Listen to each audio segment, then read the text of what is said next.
ఇంద్రలోక భవనాన్ని ఈడ్చుకొచ్చి గదిలో మార్చి మళ్ళీ కట్టారో ఏమో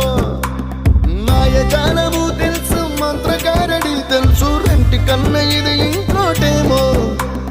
నీలాకాశం నేలాకొస్తే ఇట్టాగే ఉంటాదో ఏమో ఈ సంతోషం దాచాలంటే హృదయాలు ఓ వంద కావాలేమో ఇంతందంగా ఉంటుందా ఈ లోకం ఇన్నాళ్ళు ఈ మనసుకి తెలియాలేదే పాపం